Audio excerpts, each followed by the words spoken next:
नमस्कार, यह है मेरा चैनल सॉल्यूशन। यह है क्लास नंबर 37। क्लास नंबर 36 में मैंने आप लोगों को क्या बताया था?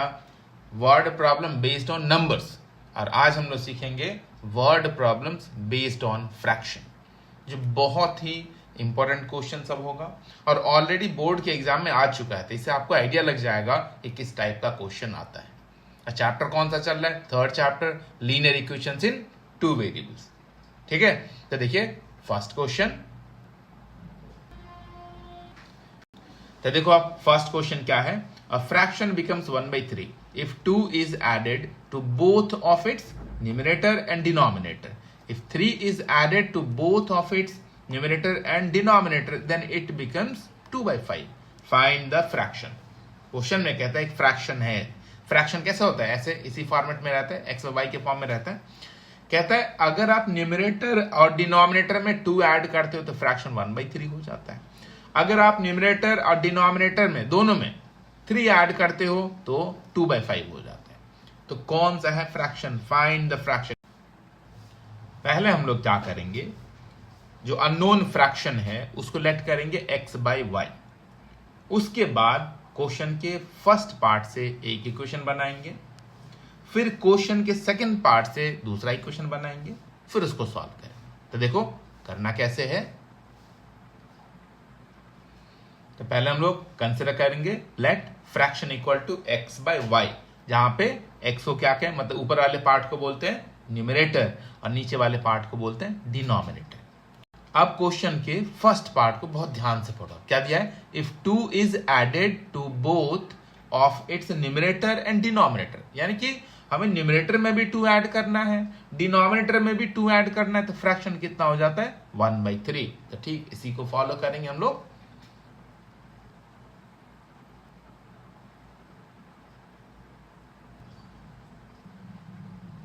तो क्वेश्चन के फर्स्ट पार्ट से क्या है, न्यूमरेटर में भी आप 2 ऐड करो, डिनोमिनेटर में भी 2 ऐड करो, तो कितना हो जाता है? 1/3। तो वैसे लिख लिया। अब क्या करना है हम लोगों को? इसको करना है क्रॉस मल्टीप्लाई। क्रॉस मल्टीप्लाई मतलब इस वाले न्यूमरेटर को इधर मल्टीप्लाई करो, ये डिनोमिनेटर को ऊपर मल्टीप्लाई करो। ठीक है, तो इसको पहले मैं 3 से मल्टीप्लाई करूंगा और इसको 1 से। ये आ गया x+2 इंटू 3 एक साइड लिखा, y+2 इंटू 1 दूसरे साइड लिखा। इसको मल्टीप्लाई करने से कितना देगा?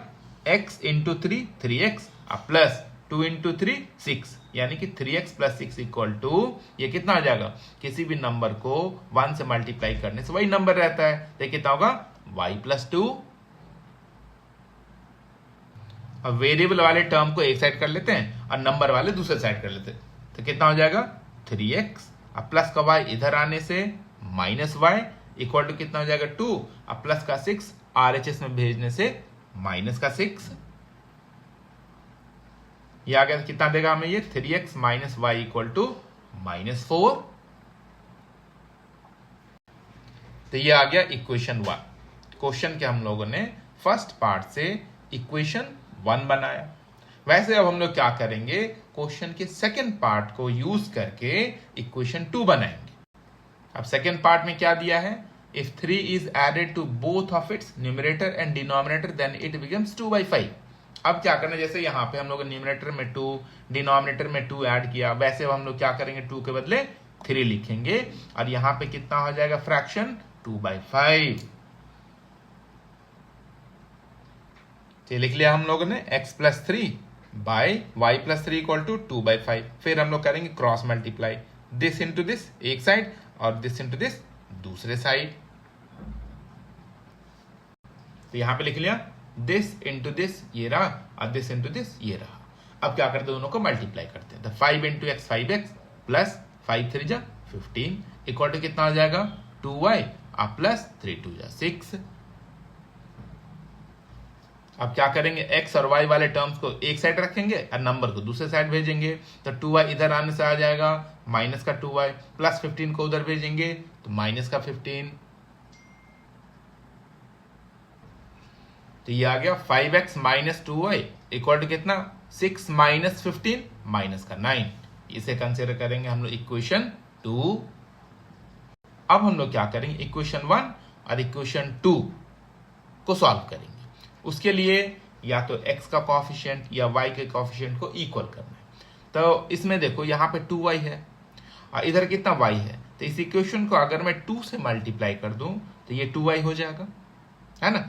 तो फिर y कॉफिशिएंट इक्वल हो जाएगा, यानी कि इक्वेशन 1 को हम लोग 2 से मल्टीप्लाई करते हैं और इक्वेशन 2 को 1 से मल्टीप्लाई करना है, या नहीं भी मल्टीप्लाई करोगे तो चलेगा। तो यहां पे मैंने लिख लिया कि इक्वेशन 1 को 2 से मल्टीप्लाई कर रहे हैं एंड इक्वेशन 2 को 1 से मल्टीप्लाई कर रहे हैं। इक्वेशन 1 को जब 2 से मल्टीप्लाई करेंगे तो सारा का सारे टर्म्स क्या हो जाएगा, डबल हो जाएगा, मतलब सबको 2 से मल्टीप्लाई करना पड़ेगा, ठीक है। तो कितना आ जाएगा ये 3x into 2 6x minus y into 2 2y equal to minus 4 into 2 minus का 8। तो वो यहां पे लिखिए, इस इक्वेशन को 2 से मल्टीप्लाई करने के बाद, इसको 2 से मल्टीप्लाई करने के बाद जो है यहां पे लिख लिया। अब इसको 1 से मल्टीप्लाई करेंगे तो सेम वही रहेगा, इसको मल्टीप्लाई करने के बाद, मतलब 1 से मल्टीप्लाई करने के बाद इसके नीचे लिखना है। तो अब यहां पे देखो आप, जिस टर्म को हम लोगों ने इक्वल किया है उसका साइन सेम है। तो मैंने पहले ही बताया कि जब साइन सेम हो तो नीचे वाले इक्वेशंस के सारे टर्म्स का साइन चेंज कर देना, यानी कि क्या करने जा रहे हैं हम लोग, इस इक्वेशन में से इस इक्वेशन को सब्ट्रैक्ट करने जा रहे हैं, क्योंकि सब्ट्रैक्शन में ही साइन चेंज होता है ना। तो जब भी जिस टर्म को आपने इक्वल किया अगर उसका साइन सेम हो तो नीचे वाले इक्वेशन के सारे टर्म्स का साइन चेंज कर दो, यानी कि हम लोग सब्ट्रैक्ट कर रहे हैं।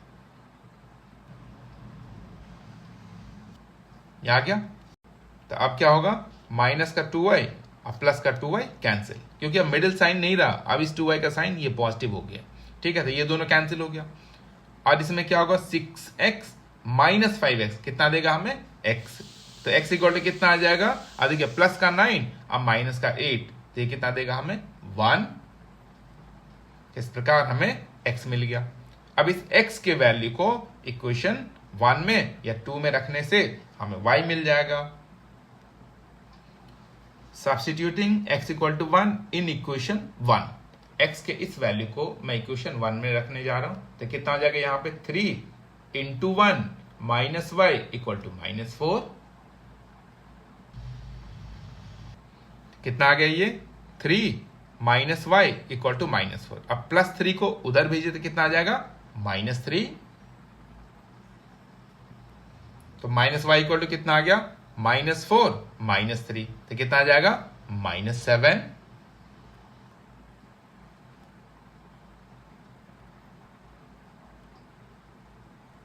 तो y भी आ गया, तो x भी आ गया, y भी आ गया। तो फ्रैक्शन कितना x बाई y यानी कि 1/7।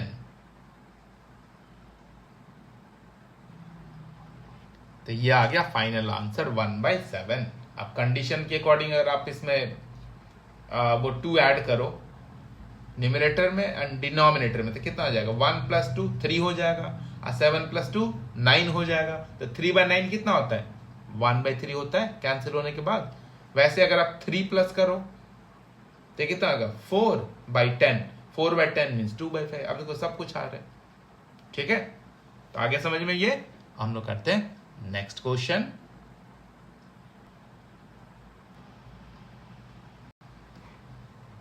तो ये रहा सेकंड क्वेश्चन। क्या है, the sum of numerator and denominator of a fraction is 3 less than twice the denominator. If each of the numerator and denominator decreased by 1, the fraction becomes 1/2. Find the fraction. तो पहले हम लोग consider करेंगे fraction क्या है, तो क्या consider करेंगे x/y। फिर क्वेश्चन के फर्स्ट पार्ट से एक इक्वेशन, क्वेश्चन के सेकंड पार्ट से दूसरा इक्वेशन, फिर दोनों को सॉल्व करेंगे, ठीक है। तो देखिए कैसे करना है स्टेप बाय स्टेप। तो पहले हम लोग कंसिडर करेंगे late fraction equal to x/y। अब क्वेश्चन के फर्स्ट पार्ट में चलते हम लोग। क्या दिया है, the sum of numerator and denominator. कहता है अगर x को और y को ऐड करते हैं तो कितना आता है 3 less than twice the denominator. मतलब डिनोमिनेटर को ट्वाइस करिए 2y, उससे 3 लेस यानी कि -3, है ना। तो कैसे लिखेंगे वो देखिए।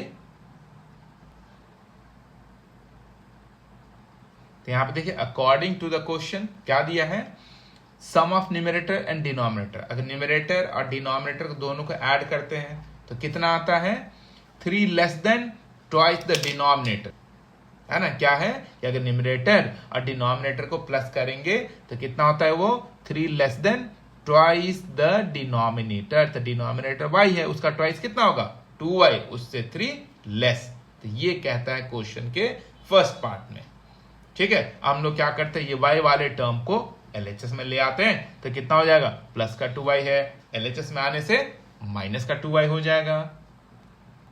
तो ये आ गया x plus Y minus 2y equal to -3।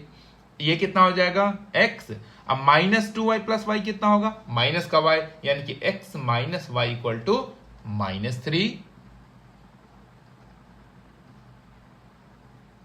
तो ये आ गया इक्वेशन 1, यानी कि क्वेश्चन के फर्स्ट पार्ट से एक इक्वेशन बन गया। अब हम लोग चलते सेकंड पार्ट में, क्या दिया है, if each of the numerator and denominator decreased bye 1। कहता है आप न्यूमरेटर में से और डिनोमिनेटर में से, दोनों में से 1 अगर माइनस कर लो, द फ्रैक्शन बिकम्स 1/2।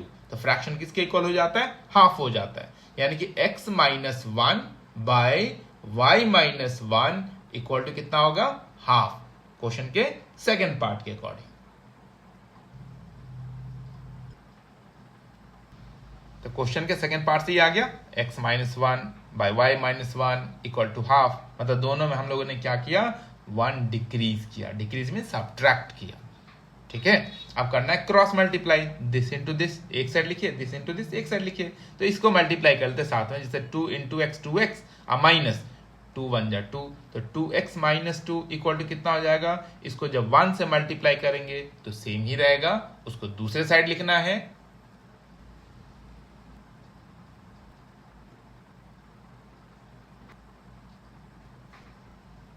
इसको हमने 2 से मल्टीप्लाई किया तो कितना हो गया, 2x माइनस 2, इसको 1 से मल्टीप्लाई करने से सेम रहेगा तो उसको वैसे लिख लिया। अब क्या करेंगे, x और y वाले टर्म को एक साइड रखेंगे और नंबर को दूसरे साइड रखेंगे। तो y को इधर भेजेंगे तो माइनस का y हो जाएगा, -2 को उधर भेजेंगे यानी कि RHS में भेजेंगे तो वो प्लस का 2 हो जाएगा। तो कितना आ गया, 2x minus Y equal to -1 plus 2 कितना होगा, प्लस का 1। तो ये हो गया इक्वेशन 2। अब इक्वेशन 1 और 2 को हम लोग सॉल्व करेंगे, आपको जो मेथड पसंद हो उस मेथड से करो आप। ठीक है, तो इस दोनों को चलिए सॉल्व करने जा रहे हैं। तो सॉल्व करने से पहले हम लोग, मैं तो करने जा रहा हूँ एलिमिनेशन मेथड से। तो y वाले टर्म का देखो कोएफिशिएंट सेम है। ठीक है, तो क्या करेंगे, यहाँ पे किसी चीज से मल्टीप्लाई करने की जरूरत तो है नहीं, सीधा इस इक्वेशन को ऊपर लिखिए और इस इक्वेशन को उसके नीचे लिखिए।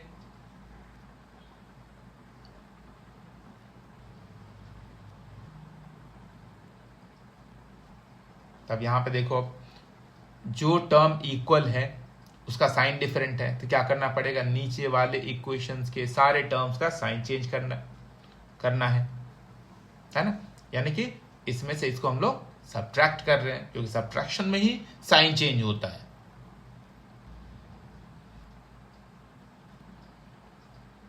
तो साइन चेंज हो गया है ना। अब मिडिल साइन नहीं रहा, फर्स्ट वाले का साइन और ये लास्ट वाला साइन देखना। तो प्लस का y और माइनस का y कैंसिल हो गया। अब जो बच गया उसको कैलकुलेट करते हैं हम लोग। तो x और -2x, x -2x कितना देगा, माइनस का x, और RHS में -3 -1 कितना देगा, माइनस का 4, माइनस माइनस कैंसिल हो गया तो कितना बच गया, x इक्वल टू 4। अब हम लोग क्या करते हैं, x के इस वैल्यू को इक्वेशन 1 में रख लेते हैं। तो कितना आ जाएगा, 4 minus Y equal to minus का 3।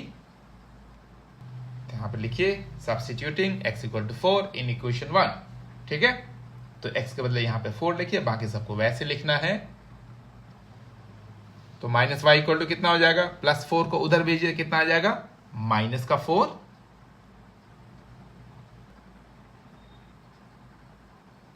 इस प्रकार हमें y भी मिल गया, तो x भी मिल गया, y भी मिल गया। फ्रैक्शन कितना, x बाई वाई यानी कि 4/7।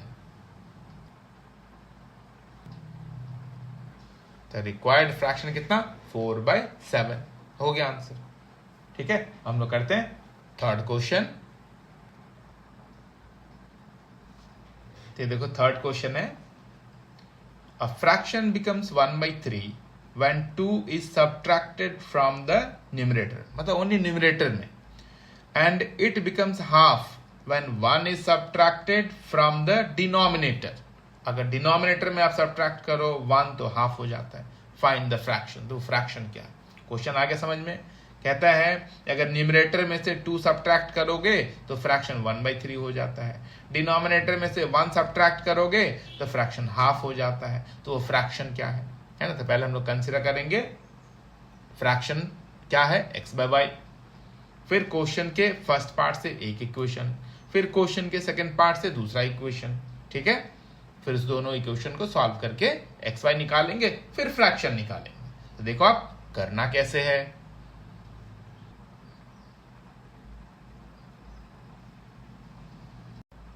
तो पहले लेट करेंगे कि फ्रैक्शन कितना, x/y। अब क्वेश्चन के फर्स्ट पार्ट में जाएंगे, क्या है, a fraction becomes 1/3 when 2 is subtracted from the numerator। अब न्यूमरेटर में से 2 सब्ट्रैक्ट करेंगे और ये फ्रैक्शन हमारा किसके इक्वल हो जाएगा, 1/3। तो देखिए अकॉर्डिंग टू द क्वेश्चन क्या दिया क्वेश्चन में, अगर 2 आप न्यूमरेटर से सब्ट्रैक्ट करते हो तो ये कितना हो जाता है, 1/3। यहाँ पे डिनोमिनेटर का कुछ भी डिस्कस नहीं किया इसने फर्स्ट पार्ट में, तो डिनोमिनेटर को हम लोग वैसे ही छोड़ देंगे, ठीक है। तो रिजल्ट कितना है, 1/3। अब क्या करना है, क्रॉस मल्टीप्लाई, इसको इससे मल्टीप्लाई करेंगे और इसको इससे, तो 3 से दोनों को मल्टीप्लाई करना पड़ेगा। तो कितना हो जाएगा, 3 × x 3x - 6 = y।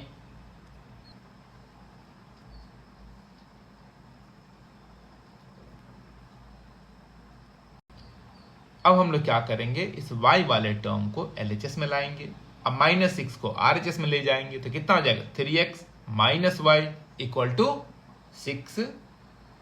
ये हो गया इक्वेशन 1। अब हम लोग चलते हैं क्वेश्चन के सेकंड पार्ट में, क्या दिया है, it becomes half when 1 is subtracted from the denominator. तो यानी कि हम लोग क्या करेंगे, यहाँ पे सिर्फ और सिर्फ y में से, यानी कि डिनोमिनेटर में से 1 सब्ट्रैक्ट करेंगे। यहाँ पे न्यूमरेटर का सेकंड पार्ट में कुछ डिस्कस वो किया नहीं है, तो न्यूमरेटर को वैसे ही छोड़ देंगे और इक्वल टू कितना लिखेंगे हम लोग, 1/2। Now from second part of the question, ये आ गया, ठीक है। सिर्फ डिनोमिनेटर में से 1 हमने सब्ट्रैक्ट किया। अब क्या करना है, क्रॉस मल्टीप्लाई, तो 2 × x कितना हो जाएगा, 2x = 1 × दिस, सेम रहेगा।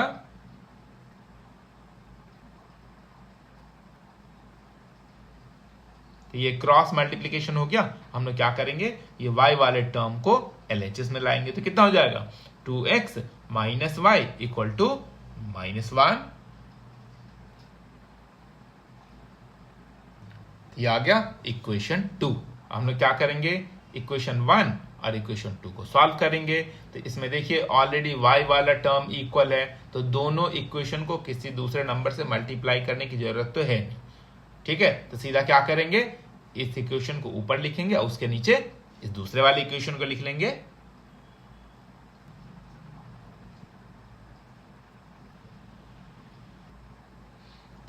अब यहां पे देखो y वाले टर्म को चेक करो, दोनों का साइन क्या है, सेम है। तो जब साइन सेम हो तो नीचे वाले इक्वेशन के सारे टर्म्स का साइन हमें चेंज करना है, ठीक है। इस इक्वेशन में से इस इक्वेशन को सब्ट्रैक्ट करना है। और पहले भी बता चुका हूं मैं कि साइन डिफरेंट क्यों रहना चाहिए, ताकि हम लोग उसे एलिमिनेट कर सके, ठीक है। और यहाँ पे साइन कब चेंज होता है, जब इसमें से इसको हम लोग सब्ट्रैक्ट करेंगे, यानी कि इक्वेशन, इस इक्वेशन में से इस इक्वेशन को हम लोग सब्ट्रैक्ट करेंगे, ठीक है।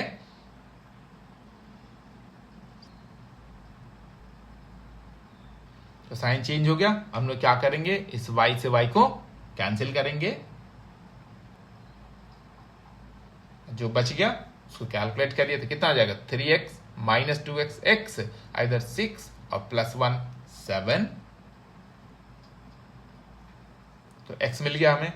अब x के इस वैल्यू को इक्वेशन 1 में या 2 में रखने से y आ जाएगा, तो मैं इसको इक्वेशन 2 में रख रहा हूं, putting this value of x in equation 2, ठीक है। तो ये कितना हो जाएगा, 2 × 7 माइनस वाई इक्वल टू -1। इतना आ गया। तो माइनस वाई इक्वल टू कितना हो जाएगा, -1। ये प्लस का 14 उधर जाके कितना आ जाएगा, माइनस का 14, जो हमें कितना देगा, minus Y equal to -1 minus 14 minus का 15।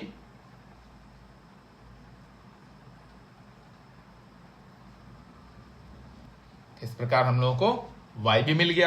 तो इस प्रकार हम लोगों को x भी आ गया और y भी आ गया। तो फ्रैक्शन कितना होगा, x बाय वाई, यानी कि 7/15।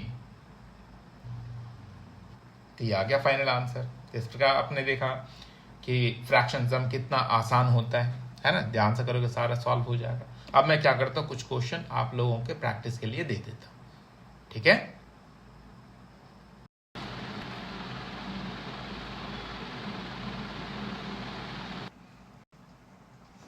तो ये मैंने 4 सम आप लोगों को दिए हैं आपके प्रैक्टिस के लिए, उसके आंसर से मैंने सामने लिख दिया, ठीक है। बहुत ध्यान से करना, एक एक क्वेश्चन हो जाएगा, जो मैंने वीडियो में एक्सप्लेन किया उसी टाइप के क्वेश्चन है, ठीक है। तो चलिए आज की क्लास यहीं पे समाप्त करते हैं, फिर मिलते हैं नेक्स्ट क्लास में, जिसमें मैं बताऊंगा क्वेश्चंस बेस्ड ऑन एज, ठीक है। तो चलिए बाय बाय बच्चों, खुश रहिए, बहुत बहुत मन लगा के पढ़िए। फिर मिलते हैं नेक्स्ट वीडियो में।